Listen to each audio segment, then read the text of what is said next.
Segunda de Corintios capítulo 1, versículos 12 y 14.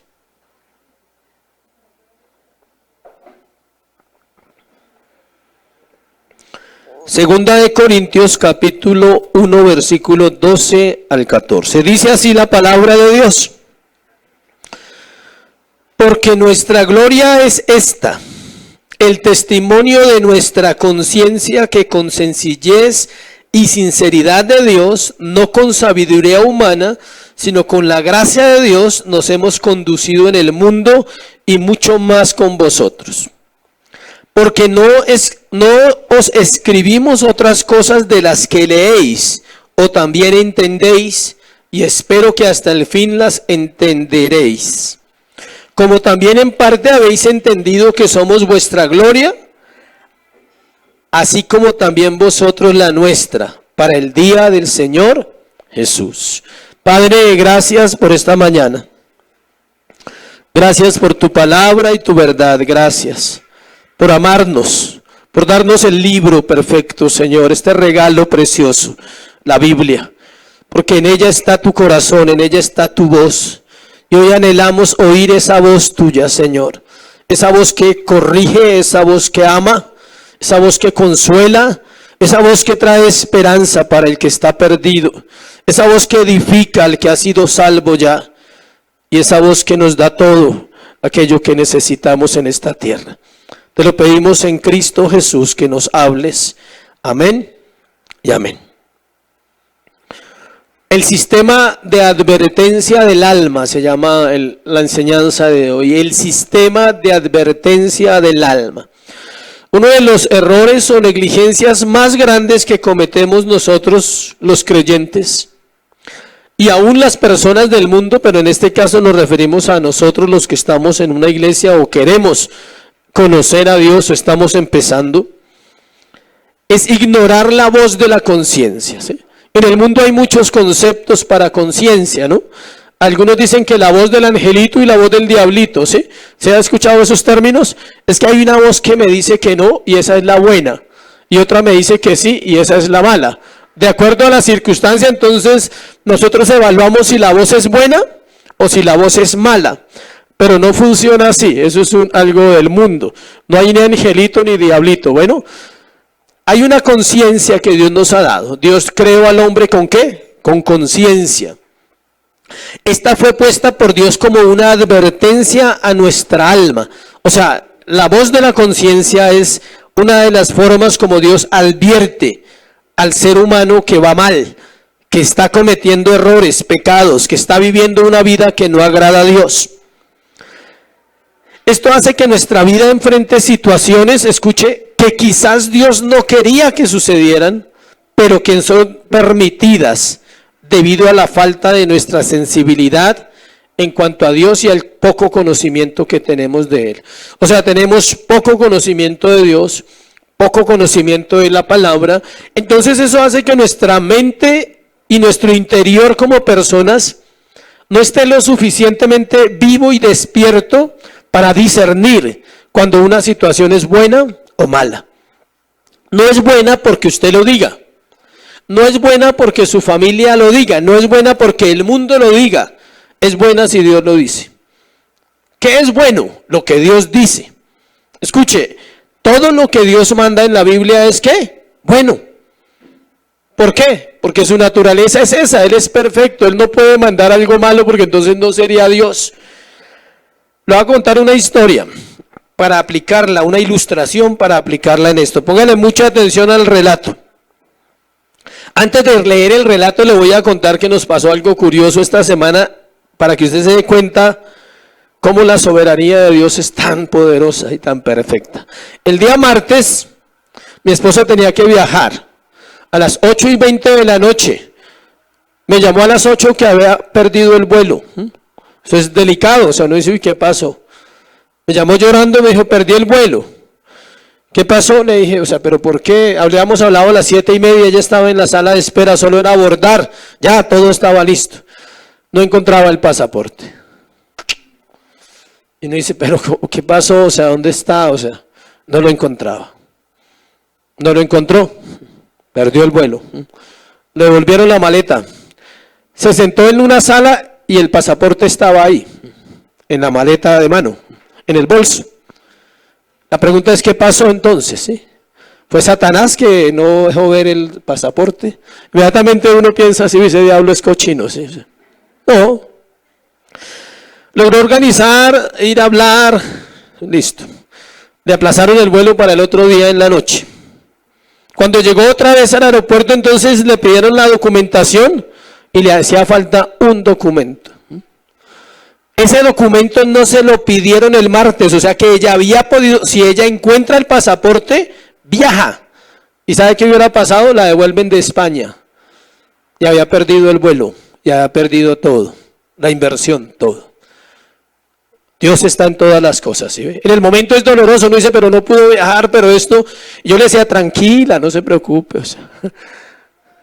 Ella estaba yo le decía, tranquila, o sea, recuerda que Dios tiene el control. No pasa nada, o sea, ¿sí? Dios sabe cómo hace sus cosas. Si ella viaja ese martes, le sacan una multa al funcionario que la había dejado pasar de 50 millones de pesos. Y le cancelan el vuelo a ella, se pierde el de regreso, todo. Entonces, no es cuando nosotros queremos, iglesia, es cuando Dios quiere. Y cuando Él quiere, todo sale perfecto. Aún los errores, escuche, aún aquello que parecen errores para nosotros, es una perfección divina inescrutable. Amén. Y miren lo curioso, ¿por qué les cuento la historia? Porque resulta que esa fue el martes. Y el miércoles, entonces ella llegó el martes otra vez a mi casa. Se fue el martes y llegó y dijo, uy, no se demoró nada ese viaje. Yo feliz, dije un día, horas. Llegó otra vez a la casa. Y el miércoles en la mañana me levanté a orar y a preparar el tema, este tema.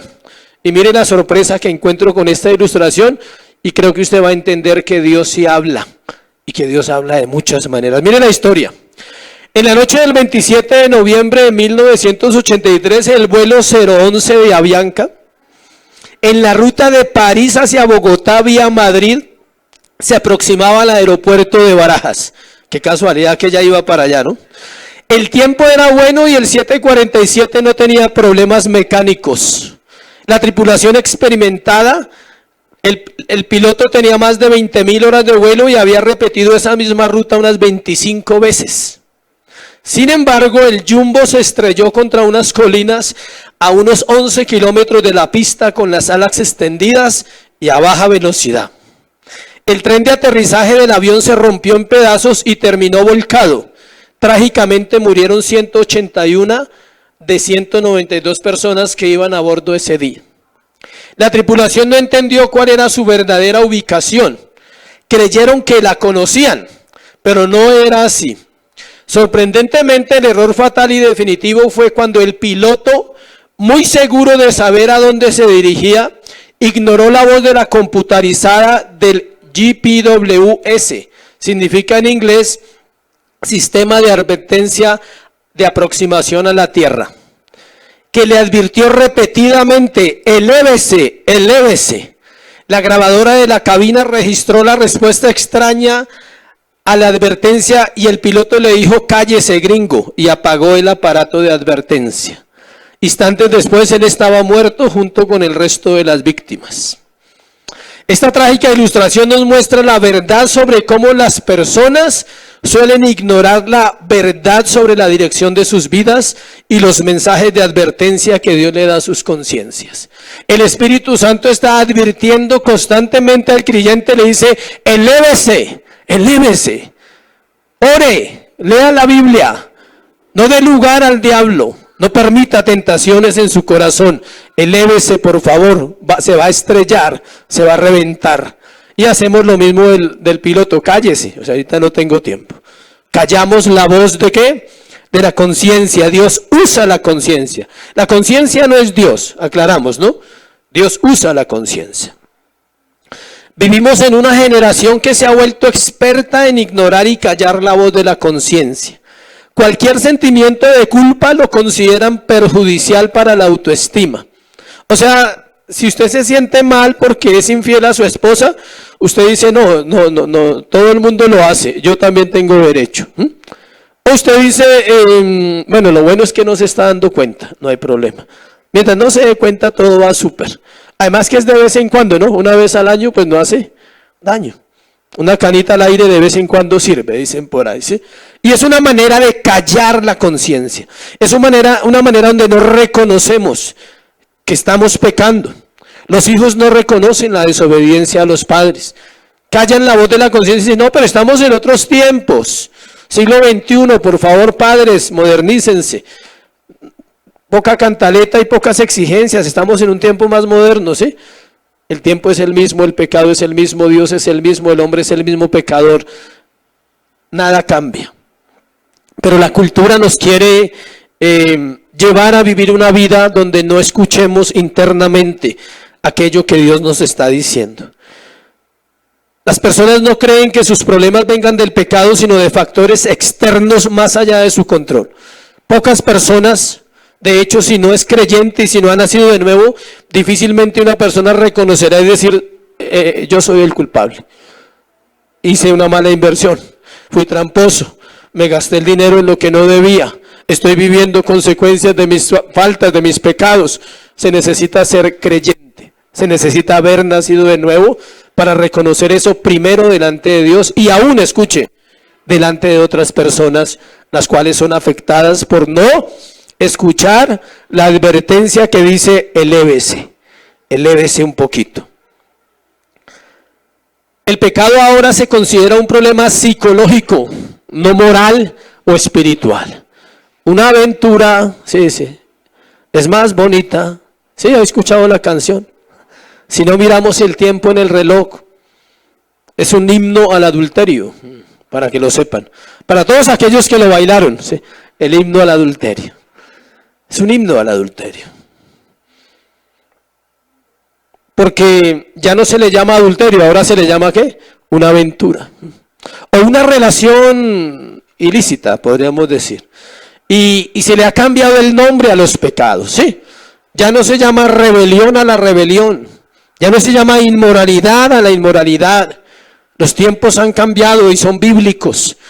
Estamos viviendo en los tiempos más bíblicos de toda la historia, donde la Biblia se cumple paso a paso, donde Dios sigue obrando aunque no veamos.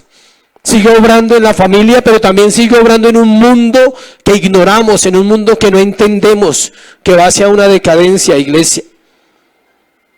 La voz de la conciencia seguirá hablando, nadie la puede callar.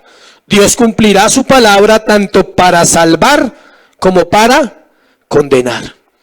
Así es mi palabra, dice el profeta Isaías 55, 10, 11, que no volverá a mí vacía, sino que ella hará aquello para lo cual yo la envié. Porque así como la lluvia desciende y moja la tierra, y la tierra produce fruto, así será mi palabra, que no volverá ¿qué? A mí vacía.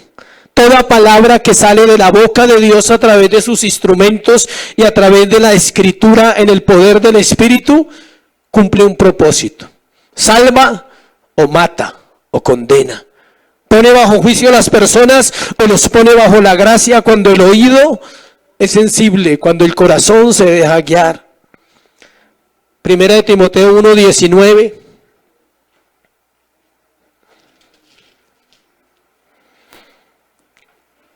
Manteniendo la fe y buena conciencia, desechando la cual naufragaron en cuanto a la fe algunos. Manteniendo la fe y la buena ¿qué? Conciencia. La Biblia habla mucho de la conciencia. No es el tema de hoy, en otra ocasión hablaremos exactamente de todo lo que es de la conciencia. Pero el apóstol le dice a Timoteo, manteniendo la fe y buena conciencia, desechando la cual naufragaron en cuanto a la fe algunos. Recuérdese que Pablo le está hablando a Timoteo de muchas cosas que se enseñaban mal, pero él dice mantenga la fe, mantenga una buena conciencia. 4:2 del mismo libro, de la misma carta, 1 Timoteo 4:2, por la hipocresía de mentirosos que teniendo cauterizada la conciencia, prohibirán casarse y mandarán abstenerse de alimentos que Dios creó, para que con acción de gracias participasen de ellos los creyentes y los que han conocido la verdad. La conciencia engaña. Una conciencia pecaminosa siempre te va a engañar. Se necesita una conciencia limpia Y para que ella esté limpia, debe estar llena de la palabra de Dios, y lo vamos a ver ahorita en el desarrollo del tema que vamos a mirar. Tito 1:15. Todos estos versículos son sobre la conciencia. Tito 1:15. Todas las cosas son puras, escuche, para los puros, mas para los corrompidos e incrédulos nada les es puro, pues hasta su mente y su conciencia están, ¿qué? Corrompidas o contaminadas, en otras versiones. ¿Sí ve? Una mente contaminada tiene una conciencia contaminada porque tiene una vida contaminada, y entonces todo lo que hace está contaminado. Pero es buena gente para nosotros. Para Dios no hay buena gente, hay salvos y no salvos. Para Dios no hay buenas personas, porque Romanos dice, no hay justo ni aún uno. Hay hombres y mujeres redimidos por gracia, y hay hombres y mujeres condenados por gracia. También, sí, por un plan perfecto de elección, por un plan que Él tiene. La conciencia es el alma reflexionando sobre sí misma. Y si esa conciencia está alineada a la Escritura, es una bendición. Te advierte, te hace ver, dice, uy, fui grosero, como que alcé la voz demasiado, como que hice una mala cara, como que juzgué sin conocer. Uno puede juzgar, ¿sí sabía?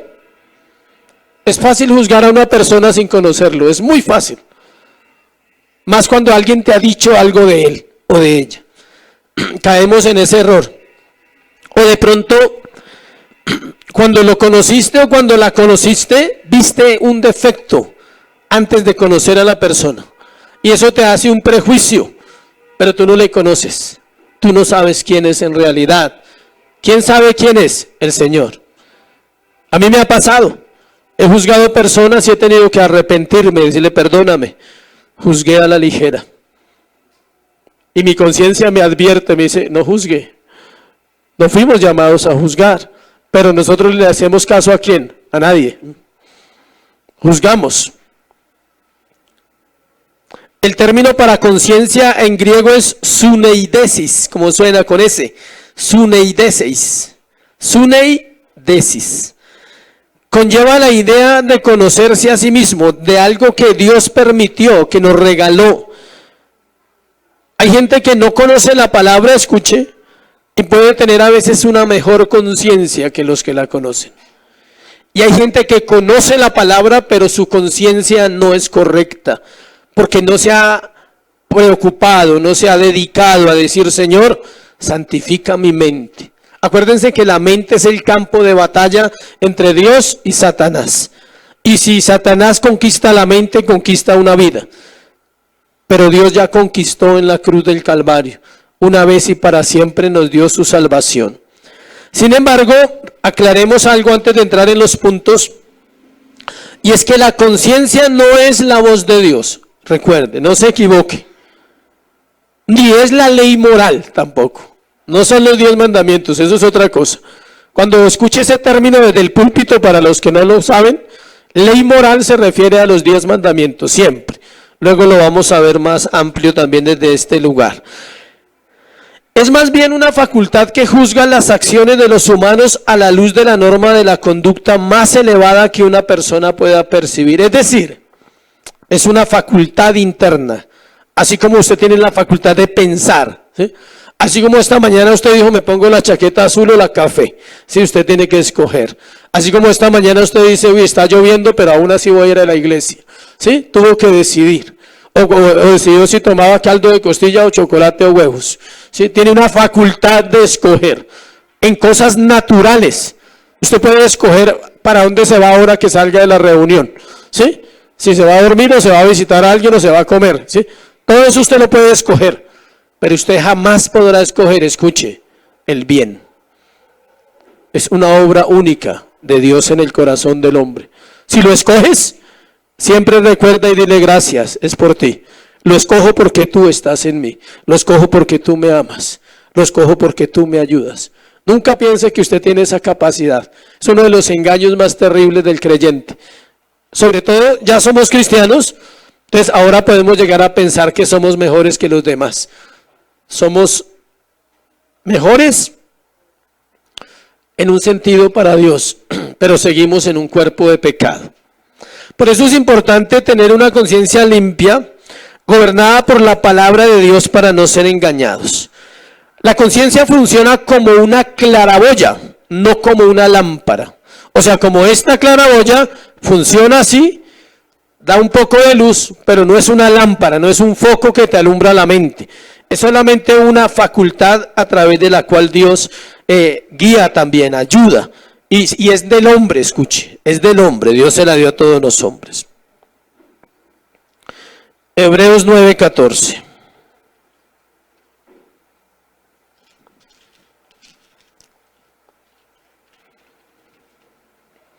Hebreos 9:14.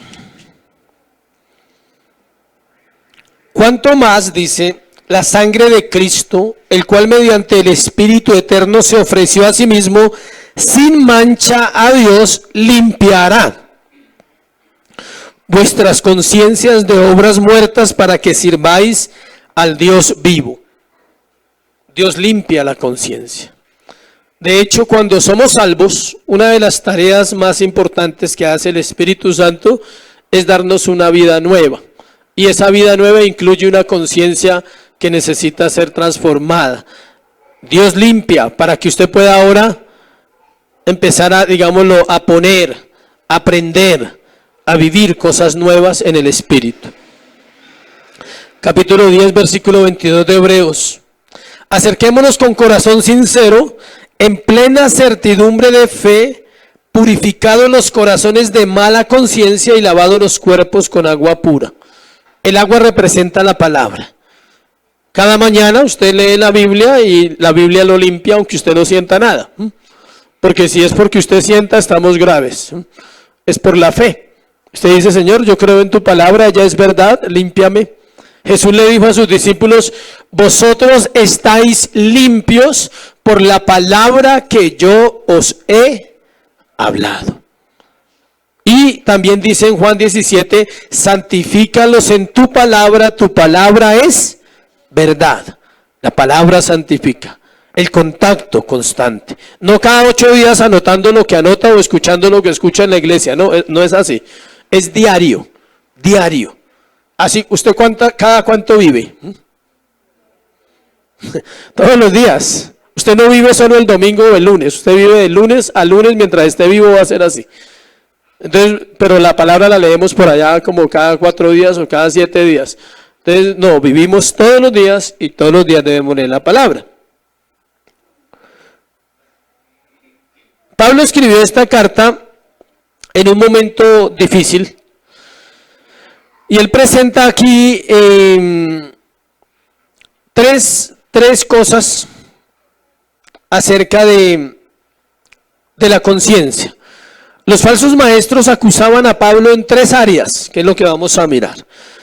En lo moral lo acusaron, o sea, decían que era un pecador malvado y que por eso sufría. O sea, los falsos maestros de la época decían que el apóstol Pablo sufría por ser malo, porque era un pecador. Esa era una de las acusaciones que le hacían a él. Otra, en el plano de las relaciones, lo acusaron de no ser sincero, que él engañaba y manipulaba a las personas con el evangelio. Y por otro lado, lo acusaron de no tener una teología correcta, sino de tener una teología torcida. Entonces vamos a ver la defensa de esos 3 puntos en el texto de hoy. Cómo Pablo, o cómo la Escritura nos muestra a un hombre con una conciencia, ¿qué? Limpia. Como testimonio de Cristo. Pablo es un testimonio de Cristo. Cristo vive en Pablo, entonces vamos a hablar de Pablo, pero a la luz de ¿quién? De Cristo. Es por Cristo que tiene una conciencia limpia, es por Cristo que tiene una teología clara, es por Cristo que se relaciona correctamente con las demás personas. Primero, la conciencia de Pablo lo exoneraba de malas prácticas morales, versículo 12, parte B. Acompáñeme al texto. Versículo 12, parte B. Porque dice, va a leerlo completo, porque nuestra gloria es esta. El testimonio de nuestra conciencia, ¿sí ve? desde donde dice que con sencillez y sinceridad de Dios, no con sabiduría humana, sino con la gracia de Dios, nos hemos conducido en el mundo, y mucho más con vosotros. Cuando Pablo dice que se conducía en el mundo, quiere decir que él vivía una vida normal con muchas personas del mundo, pero delante de ellos tenía una conciencia que limpia, y mucho más delante de la iglesia. La vida de Pablo era una vida irreprochable.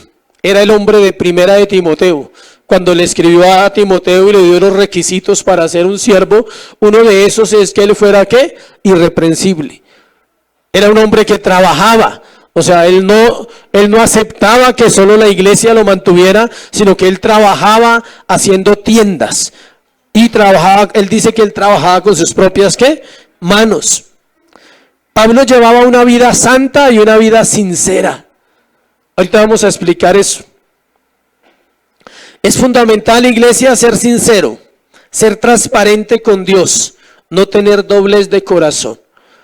La doblez de corazón siempre se va a manifestar para mal. Siempre se va a saber quién es sincero y quién no es sincero.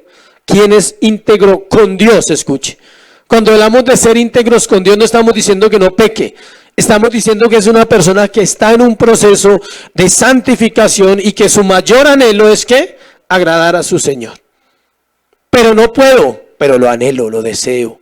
Trabajo en ello, me esfuerzo en ello. Hago mi parte, lo que me corresponde. No descuido mi oración, no descuido mi tiempo de la palabra, no descuido la comunión con mis hermanos. No descuido el agradecer, el adorar.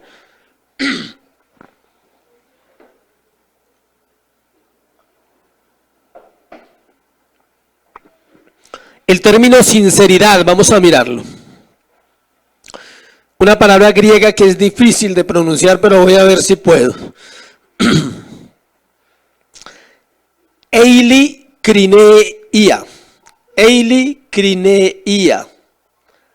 Y se divide en dos, para que usted la anote ahí. Eili es una palabra compuesta del griego y eili significa luz del sol. Y la otra palabra es crino, con K. Esa palabra eilikrneia y eilikrneia va con K. Y escuche, una parte de la palabra significa luz del sol y la otra parte significa juzgar. Al unir los dos significados se refiere a algo que está a la luz del sol para su inspección. Sinceridad. Una persona sincera, escuche, es transparente. O sea, no hay nada que juzgar. Está así como es el significado de la palabra, a la luz del sol. No necesita muchas veces contar cosas, porque uno sabe que la persona es sincera. Uno no duda que si la persona le dice a uno que no puede, es porque ¿qué? No puede. No porque no quiere, que es diferente. Si ve, la sinceridad es eso, pero mire tan chévere esto. En la época de Pablo, los alfareros tramposos llenaban las grietas de los recipientes que vendían con cera. O sea que se partían las vasijas de los alfareros y las remendaban ¿con qué? Con cera, sin cera. Sin cera se llamaba. De ahí nace la palabra sinceridad. Escuche, entonces los compradores con discernimiento, así como usted cuando va a comprar algo y tiene ese discernimiento alborotado para que no le salga malo, ¿sí? Ellos ponían al sol las vasijas para saber si tenían cera o no. El sol hacía que la cera se derritiera y entraba la luz en las grietas. Entonces decían, eso está roto, está remendado, y no lo compraban. Sin cera.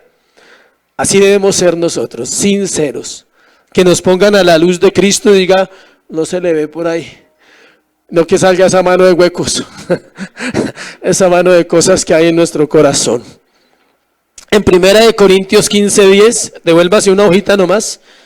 Ahí atrásito 2 hojitas. Pablo dice algo acerca de esto.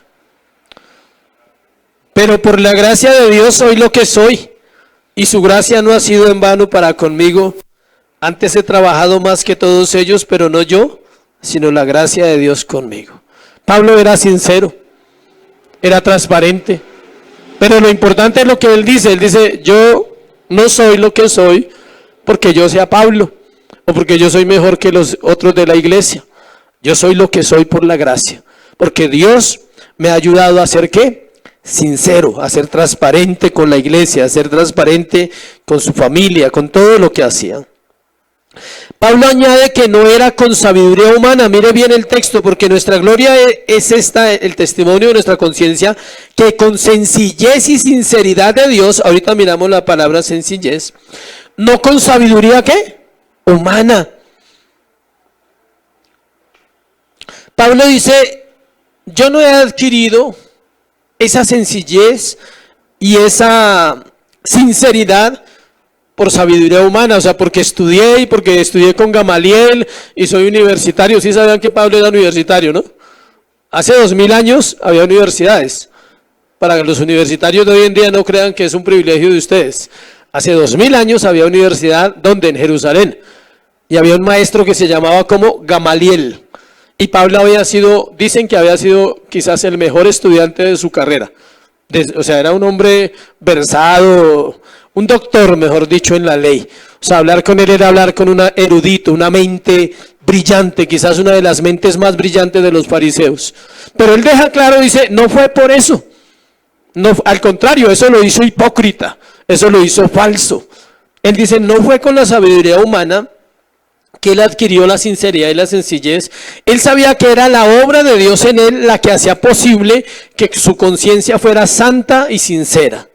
El verso dice que se conducían en el mundo, mire el verso, dice, sino con la gracia de Dios, ¿sí ve ahí? Dice, no con sabiduría humana, sino con la gracia de Dios, y lo vimos en 1 Corintios 15:10, nos hemos conducido en el mundo y mucho más con vosotros. Cuando él dice que se conducían en el mundo, dice que vivían en todo lugar donde iban, de la misma manera, íntegros en todas las cosas. Y nombra el plural.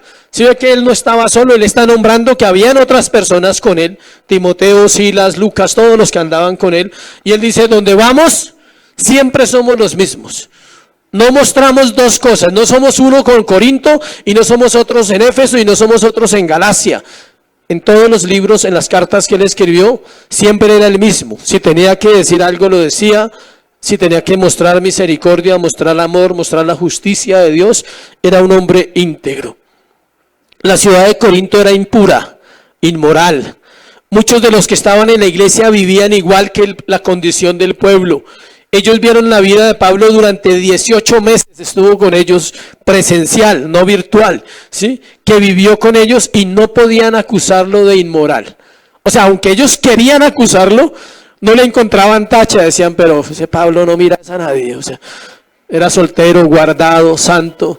Pablo ni se enamoran, o sea, ¿sí? Estaban esperando por ahí que apareciera alguna hermana de la iglesia para echarle los ojos a echarle el cuento a Pablo, y Pablo no daba lugar. Pablo era íntegro. Su limpia conciencia lo exoneraba de las acusaciones de los corintios.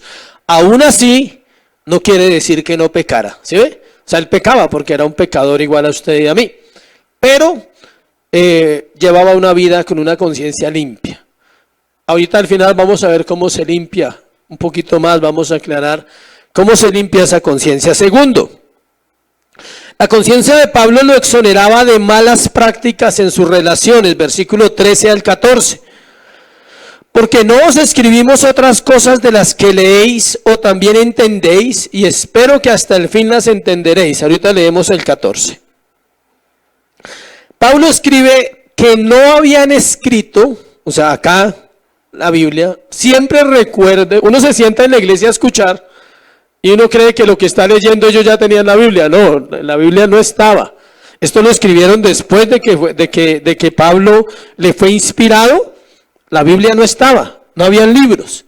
Entonces Pablo dice que lo que leéis y lo que entendéis. ¿A qué está haciendo referencia? ¿Quién me ayuda? ¿Qué leían? No, céntrese en Pablo y en Corintios. ¿Qué habían leído ellos hasta ese momento? La primera carta. Él se refiere a la primera carta, dice, lo que leéis, ¿tenían la Biblia? No. Entonces estaba hablando de la ley también, podían haber leído la ley, pero también estaba haciendo referencia a su carta anterior, que ellos leían y entendían. Pablo le dice En otras palabras dice, nosotros no los hemos engañado, no hemos manipulado nada de lo que Dios nos ha dado, lo hemos escrito tal como Dios nos lo dio. Era la palabra inspirada de Dios y Él dice, así como ustedes lo leen y así como lo entienden, y si lo entienden es obra del Espíritu, así es. No hay nada raro en lo que Pablo estaba escribiendo. Pablo servía a las personas y tenía una relación clara con cada persona. Él no hacía acepción. O sea, él trabajaba eso en todas las iglesias, de decirles la verdad. La iglesia no puede ocultar las verdades de la palabra de Dios por temor a que la gente se disguste, o por temor a que la gente se vaya y la iglesia quede chiquita, o que alguien diga, yo no estoy de acuerdo. Si es la palabra, entonces usted le dice, vaya, hable con el que la escribió. Mi tarea es informar y comunicar. Su problema es hablar con el que escribió la Biblia. Vaya, pregúntele a Dios si es mentira lo que se está diciendo. Por eso nosotros debemos instar al pueblo de Dios a que lea la Biblia. Nunca escuchará otro consejo más bueno de un pastor. Si ama a su iglesia, siempre les dirá lo mismo. Por favor, lean la Biblia. Y aparte de que la lean, ¿qué? Estudienla. Para que ustedes vengan y escuchen y puedan evaluar y decir, ah, sí. Como los de la iglesia, ¿de dónde? De Berea. Terminaba el sermón y se iban para la casa y empezaban a mirar, bueno, vamos a ver qué dijo Pablo. Si estará conforme al Espíritu o no estará conforme a la palabra. Y miraban y decían, ah, sí, Pablo dijo que resucitaríamos. Sí, pero acá en Deuteronomio también dice, y aquí en Daniel dice que resucitaremos. Entonces el Pablo está en lo cierto. Ahí vamos bien con Pablito. Para estar de acuerdo con la palabra de Dios se requiere una conciencia, ¿qué? Limpia. Conocerla, atesorarla, meditar. La palabra leer y entender que Pablo usa ahí en el griego, vienen de una palabra ginosco. Ginosco significa conocimiento, pero escuche. Esa misma palabra es la misma que se usa cuando en el antiguo, pasándola al hebreo, en el Antiguo Testamento se habla de conocer a una mujer sexualmente, intimidad. Entonces leer y entender no era solamente algo visual o algo informativo, era algo de corazón. Ginosco es la misma palabra que se usa para relaciones íntimas en el Antiguo Testamento. Conocer a una mujer. Y conoció a Abraham a Sara, y conoció Isaac a Rebeca, y conoció Jacob a Raquel y a Lea porque le dieron ñapa, y conoció. ¿Sí? Y él conoció a esas dos. ¿Sí? No quiere decir que esté bien, ¿no? Aclaro. Entonces, ese término de leer y entender es conocimiento. Relación íntima con Dios. No basta con leer, debemos pedir entendimiento de lo que leemos, iluminación del Espíritu Santo para aplicar lo que leemos en las relaciones diarias con los demás. Pablo conocía plenamente el Evangelio, le había sido revelado de una manera que especial, por eso él lo aplicaba a sus relaciones y sin embargo lo acusaban de ¿qué? De manipular a las personas. Por eso él no daba lugar a que dijeran que él estaba recibiendo algo que no fuera justo, o que él estaba engañando a las personas, o que él iba y se quedaba en las casas y le daban todo lo que la gente tenía. Nunca Pablo hizo eso. Como también en parte habéis entendido, dice Pablo ahí. O también en parte entendéis, dice, o también en parte ¿qué?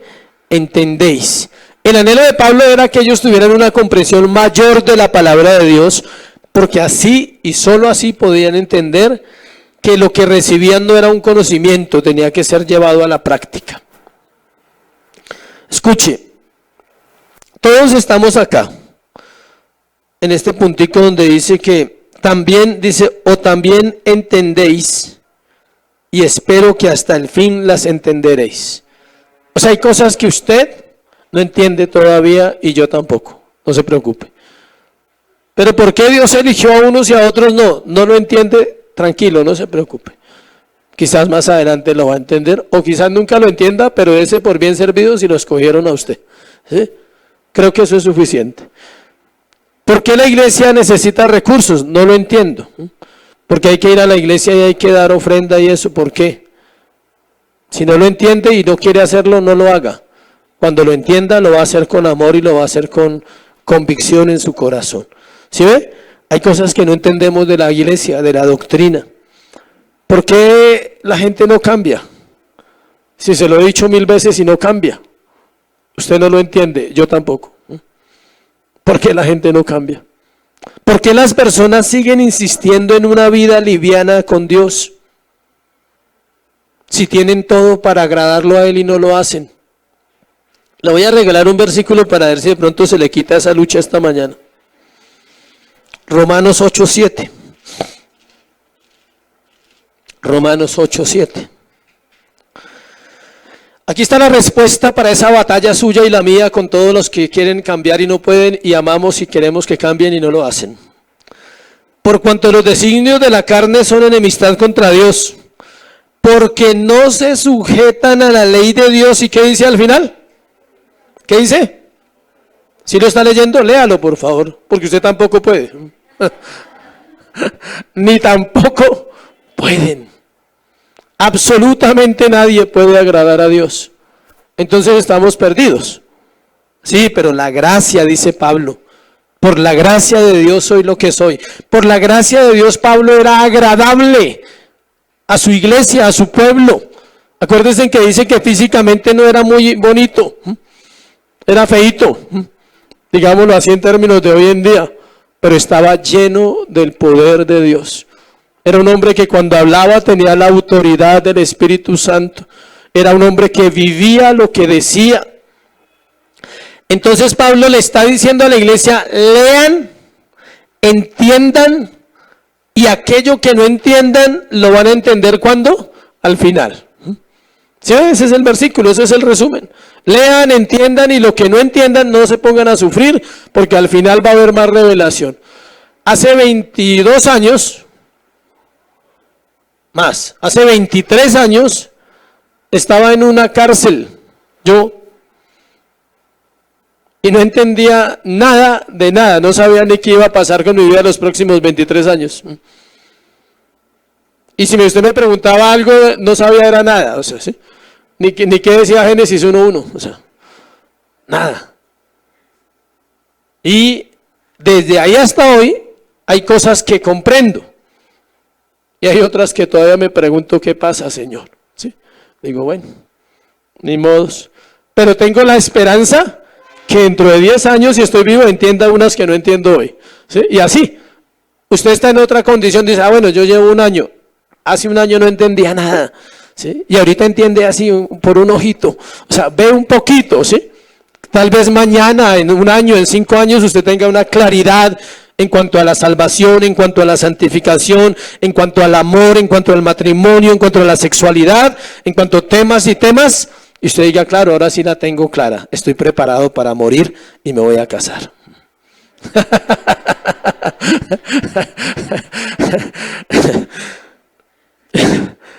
Si usted se casa sin entender, que Dios tenga misericordia, en serio. Y si se casa entendiendo, también. La vida de Pablo era consecuente con todo lo que escribió.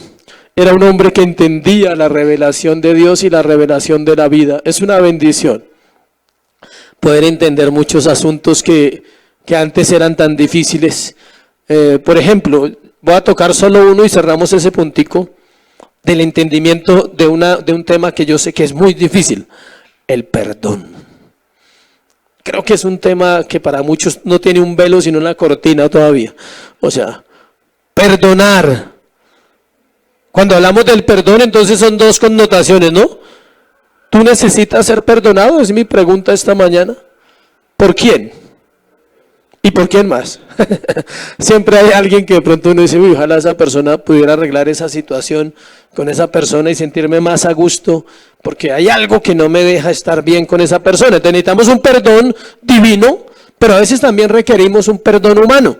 Sería orgulloso decir, no, yo no necesito que nadie me perdone, yo vivo bien. Necesitamos relaciones, estamos hablando de relaciones. Por eso estamos hablando del perdón.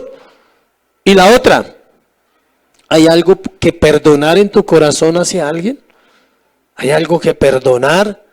Y eso demanda leer, entender la Escritura en ese tema del perdón. Entonces, si alguien dice, por ejemplo, lo voy a cerrar ahí, ¿sufre alguien de amargura? No es una propaganda, ¿no? ¿Sufre alguien de amargura? Entonces, ¿qué necesita? No es Dolorán, no, sino, ¿qué necesita? ¿Sufre de amargura? Necesita hacer un estudio bíblico sobre el tema de la amargura. Usted tiene su Biblia, si necesita ayuda se le puede ayudar, porque yo le puedo decir, venga, oramos, y usted debe perdonar a fulano, y eso que usted está pasando en su vida es pura amargura, porque usted es amargado, listo, y podemos tener el diagnóstico y encontrar la causa tal vez, pero nada como que esa misma persona vaya y diga en la Biblia, uy, es terrible la amargura, o sea, yo no puedo vivir así, estoy envenenándome, estoy matándome, o sea, no puedo estar más así. Necesito paz. A eso me refiero. Y eso es a lo que Pablo le está diciendo a los corintios. Lean y entiendan, porque todo lo que les escribimos viene de parte de Dios. Amén, iglesia. Tercero, la conciencia de Pablo lo exoneraba de malas prácticas teológicas. Lo exoneraba en lo moral, o sea, tenía una conciencia limpia. Lo exoneraba en las relaciones, su conciencia no lo acusaba que hubiera dicho, uy, fui injusto con fulano, sí, hice algo malo hacia una mujer de la iglesia, hacia un hombre de la iglesia, no lo acusaba. Y tercero, no lo acusaba de la parte teológica que es tan necesaria. Pablo era constantemente acusado de enseñar una teología incorrecta. ¿Por qué? ¿Quieren saber por qué? Porque en los tiempos en que él vivió, lo que primaba o lo que se predicaba, digámoslo así, era la ley. La circuncisión y la incircuncisión. Todas las falsas enseñanzas que habían traído los fariseos, las encuentran en Mateo 5, 6 y 7. Cada vez que Jesús les dice, a vosotros os fue dicho, mas yo digo, Él está corrigiendo la enseñanza, está corrigiendo el mandamiento de no matarás, está corrigiendo el mandamiento de no adulterar, está corrigiendo los mandamientos en el Sermón del Monte hacia ellos, y les está diciendo, a ustedes les dijeron eso, mas yo digo. ¿Quién es Jesús? Dios. Lo que él dice era más importante. Entonces esa era la enseñanza, escuche, que tenían muchos judíos y muchos gentiles que aún habían sido influenciados por los judíos y les habían enseñado que había que hacer esto, obras y obras para salvarse. Si usted no se circuncidaba, no iba a ir al cielo. Si usted no diezmaba, no iba a ir al cielo. Y eran cosas así. Y ellos vienen y aclaran la doctrina. Dios aclara la doctrina a través de Cristo, o Cristo que es Dios, y Pablo está diciendo lo mismo, y a él lo acusaban 3 veces en el libro de Hechos. Él presenta una defensa y cuenta su conversión, y más de uno dice, uy, pero eso es como raro, ese Cristo, o sea, ¿cómo un hombre muere en una cruz y por su muerte salva a los pecadores?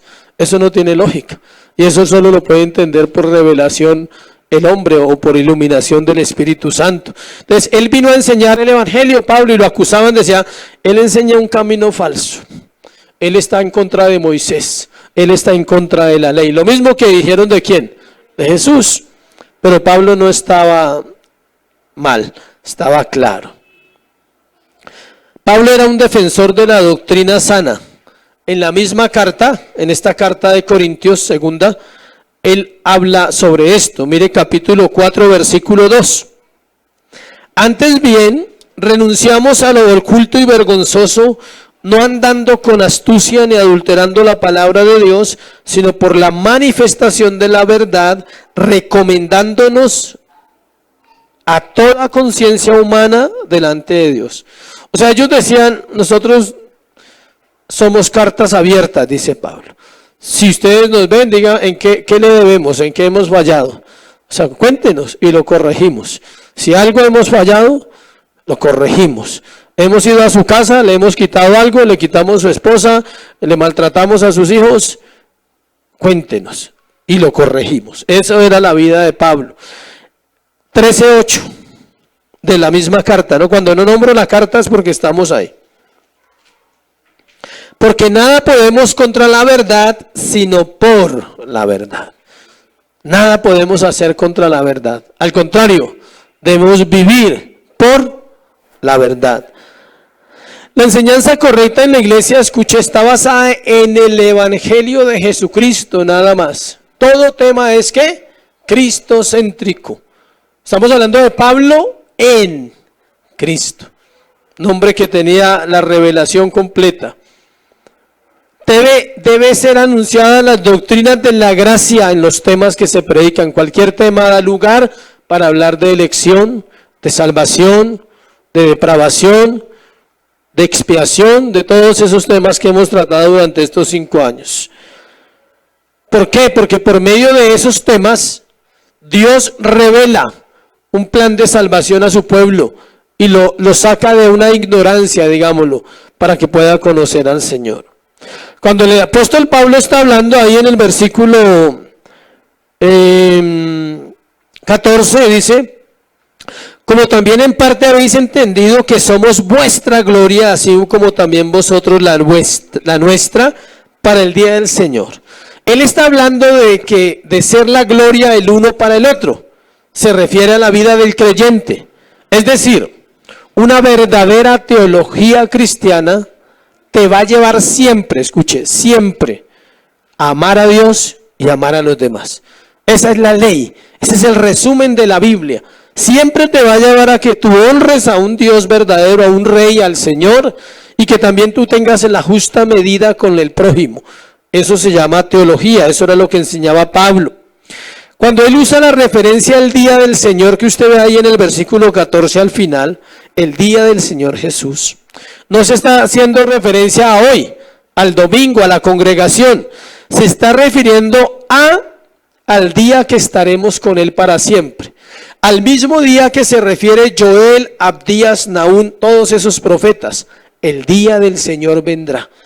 Y el Nuevo Testamento dice, el Señor vendrá como ladrón en la noche. ¿Cuándo? El día de Él. El día que Él tiene destinado para recoger a su pueblo. Entonces Pablo está diciendo, no importa si hay cosas que no entendamos teológicamente, el día del Señor las entenderemos. Ese día se nos correrá el velo. Ese día entenderemos que unos con otros debimos amarnos más, debimos soportarnos más, debimos ayudarnos más, debimos perdonarnos más. No lo hacemos porque no entendemos. Porque hay puntos en nuestra mente velados, ciegos, donde creemos que estamos haciéndolo bien, pero necesitamos seguir pidiéndole a Dios su guía. Ese día es el día en que se perfeccionará la salvación de sus escogidos. No habrá más pecado, no habrá más sufrimiento, no habrá más maldad, no habrá más rebelión, más desigualdad y más aflicción por el pecado. Ese día llegará, iglesia, para nosotros. Así como Pablo se lo dijo a los corintios, se lo dijo a los tesalonicenses, casi a todas las iglesias les dijo que el día del Señor vendría. Ellos esperaban, escuche, Pablo predicaba y esa generación estaba así, ansiosos, decían, viene, y oraban para que viniera. Igual que a la iglesia ahora, ¿sí? Igual. La iglesia que clama, Señor, ven pronto, ven, porque esto está terrible, esto está difícil, es una situación que no sabemos qué va a pasar, es incierta. Entonces la iglesia debe orar, dice, la esposa y el espíritu dicen que, ven pronto, Señor Jesús. Terminemos con algo práctico para nosotros, para aplicarlo a nuestra vida, y es saber ¿por qué Pablo mantenía una conciencia limpia siempre? O sea, ¿cómo hacía este hombre para tener esa conciencia limpia? ¿Qué le permitía a Pablo vivir delante de Dios y de los demás de esa manera? ¿Qué le permitía a Pablo estar preparado para el regreso de Cristo, aunque fuera ese mismo día? O si fuese hoy. ¿Qué pasaría si el Señor viniese hoy? ¿Está nuestra conciencia limpia? ¿Estamos en paz con Dios y con los hombres? No me refiero a que le deba 20,000 a alguien, ¿no? Sino me refiero en paz en cuanto al pecado, en paz en cuanto a esa gracia inmerecida que ahora podemos disfrutar y que la estamos valorando. Entonces miremos varias cosas. Voy a leer el punto y el versículo, lo cito ahí. ¿Listo? Y terminamos ahí primero. Pablo vivía aprendiendo de la palabra de Dios. Esa es una de las formas de mantener, o sea, lo que le voy a compartir son unos punticos para aplicar a la vida diaria. Cómo vivir teniendo una conciencia limpia. Aprendiendo de la palabra de Dios. Salmo 37, 30, 31. Lo voy a leer. Dice, la boca del justo habla sabiduría y su lengua habla justicia. La ley de su Dios está en su corazón, por tanto sus pies no resbalarán. ¿Sí ve lo bonito? La boca del justo habla sabiduría, habla la palabra. Su lengua habla justicia. La ley de Dios está ¿dónde? En su corazón, por tanto sus pies no resbalarán. Salmo 37, 30, 31. Segundo, meditando en la palabra de Dios. Salmo 119, 11. Pero primero quiero explicar qué es meditar. No es cerrar los ojos y decir yo puedo. No, eso no es meditar. Meditar es pensar en aquello que usted está leyendo en su vida diaria. No sé hoy qué leyó usted. Yo leí hoy Primera de Reyes, estoy terminando el libro de Primera de Reyes y recuerdo que me llamó la atención algo esta mañana leyendo y es la oración que hace Ezequías cuando es invadido por los enemigos de Judá cuando van a ser llevados cautivos a Babilonia. Es una oración de grandeza, dice Señor, tú eres Dios y tú nos librarás. Y efectivamente Dios nos libra. Eso fue lo que me quedó esta mañana. Si me pregunta qué aprendí hoy, aprendí que Dios es grande. Pero el pastor ya lo sabe hace años, sí, pero hoy el Señor me lo recordó, que Él es grande y que Él cuida y que Él pelea nuestra causa y que no hay afán, que Él tiene el control de todo. Tercero, entonces meditar es eso. Y el Salmo dice, Salmo 119, 11 dice, en mi corazón he guardado tus dichos para no pecar contra ti. ¿Sí ve? Guárdelos. Memorice versículos. Es una bendición tener versículos memorizados. Hay días que usted no lleva la Biblia. La mayoría no la llevamos cuando sale uno a trabajar, va a su trabajo, a veces no la lleva, o por lo menos no la física. ¿Sí? Y de pronto usted se encuentra con alguien y Dios le quiere que usted le comparta el evangelio a esa persona. Y usted dice, no, pero no traje la Biblia. Grave.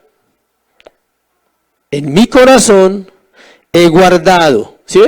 Guardar, sellar dentro tus dichos para no pecar contra ti. Tercero, velando y orando continuamente. Mateo 26, 41. El Señor advirtió lo siguiente en ese texto: velad y orad, para que no entréis en tentación. El espíritu a la verdad está dispuesto, pero la carne es débil. El Señor advierte, velad y orad. ¿Quiere mirar dónde está ese versículo? Hay un contexto interesante. Me acordé ahorita, Mateo 26, 41. Está en la negación de Pedro. Es el contexto bíblico del versículo. Sí, siempre que usted cite un versículo solito, al menos tiene que saber de qué está hablando. Y es Jesús hablándole a Pedro en la negación. Velad y orad. Y está hablándole a los discípulos también. Cuando ellos se duermen, cuando siempre cita esta parte, cuando él dice que se duermen también. ¿No podéis velar conmigo una hora? ¿No podéis adorar 5 minutos? ¿Te cansas cuando adoramos 10 minutos? ¿Te cansas y levantas las manos 10 minutos y adoras? Velad, estar alerta, porque la vida en la tierra trae muchas tentaciones y es la única manera. La carne es débil, la carne nunca te va a decir no. Ella siempre dice hágale que no hay problema. ¿Sí? Y el Espíritu te advierte, dice no, está mal. Cuarto, evitando el orgullo espiritual. Pablo previno a los corintios diciéndoles, en 1 Corintios 10:12, así que el que piense estar firme, mire que no caiga. Así que el que piense estar firme, mire que no caiga. Primera de Corintios 10:12. Quinto, reconociendo la gravedad del pecado. Reconociendo la gravedad del pecado. Aquí no tengo una cita, pero porque hay muchas respecto a este aspecto, pero el pecado fue lo que provocó la muerte del Señor Jesucristo. Si usted no reconoce el pecado como pecado, nunca va a conocer a Cristo. Solo aquel que lo reconoce y dice, esto no fue un error, es un pecado. Tengo que reconocerlo. Es grave. ¿Es grave en qué? Usted no se va a morir mañana, quizás porque pecó hoy. Pero si no hace nada por su corazón se va a endurecer. Poco a poco. Así como una gotera rompe una piedra, así el pecado lleva un alma al infierno poco a poco. Va destruyendo, va dañando, va separando al hombre de Dios. Es tan grave, por eso no hay una cita, porque es tan grave el pecado que mataron a Cristo por eso. Imagínense la gravedad del pecado. Sexto, proponiéndose no pecar. ¿Se puede? Claro que se puede. Porque ahora la naturaleza divina mora en nosotros y podemos escoger. Usted escoge si quiere leer la Biblia o quiere ver una película. ¿Es malo ver la película? No. Pero es bueno también saber escoger en qué momento sí, en qué momento no.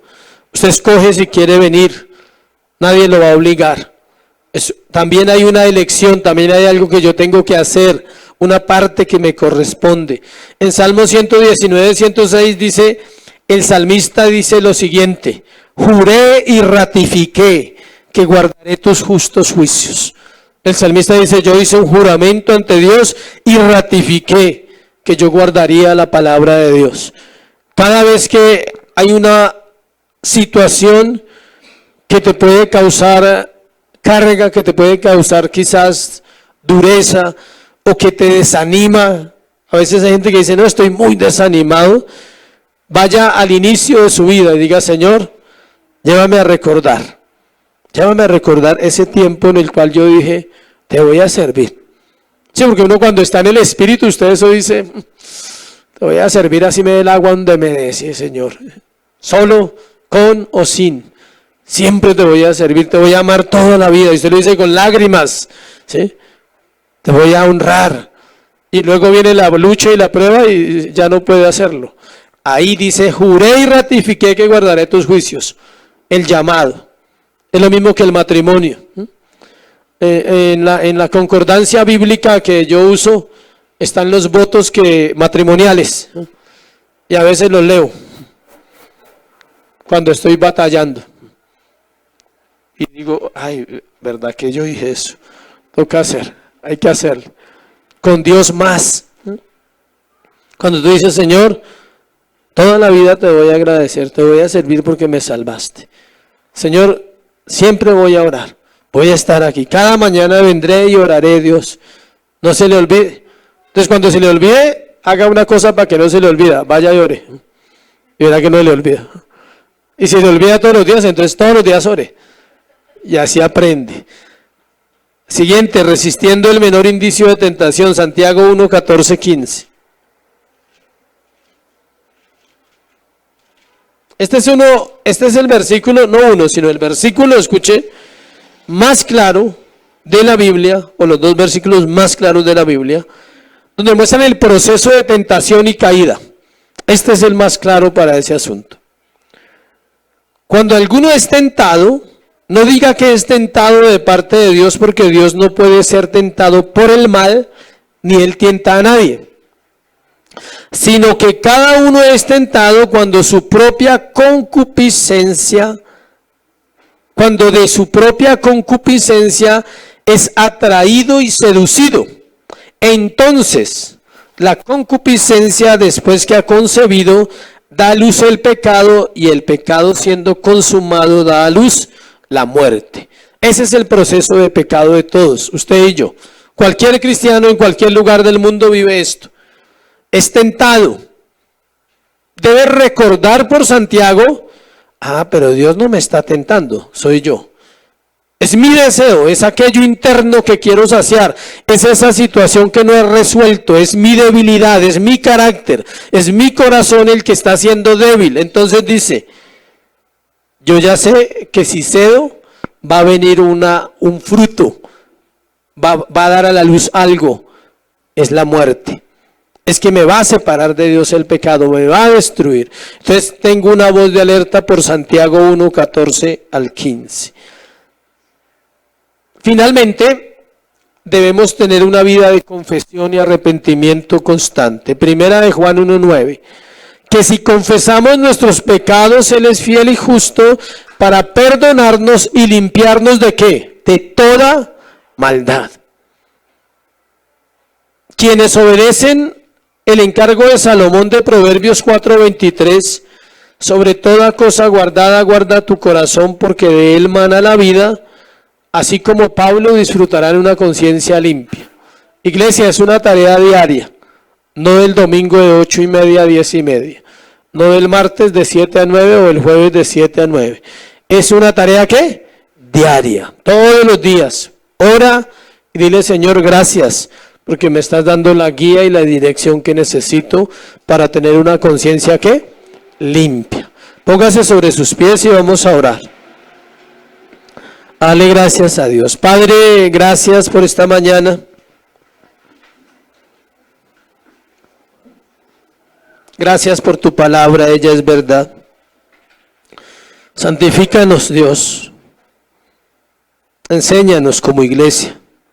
Reconocemos que leemos y no entendemos, pero queremos entender y sabemos que es posible por tu amor y por tu presencia en nuestra vida. Te doy gracias por esta iglesia. Te doy gracias por cada vida que vino hoy y por los que no vinieron también. Te pido, sigue sosteniéndolos, sigue sustentando sus vidas donde estén. Gracias por todo lo que estás haciendo. Llévanos en paz esta tarde a nuestras labores diferentes, pero llévanos a recordar siempre que debemos vivir con una conciencia limpia delante de Dios y delante de los hombres. En Cristo Jesús, amén y amén. Dale un aplauso al Señor.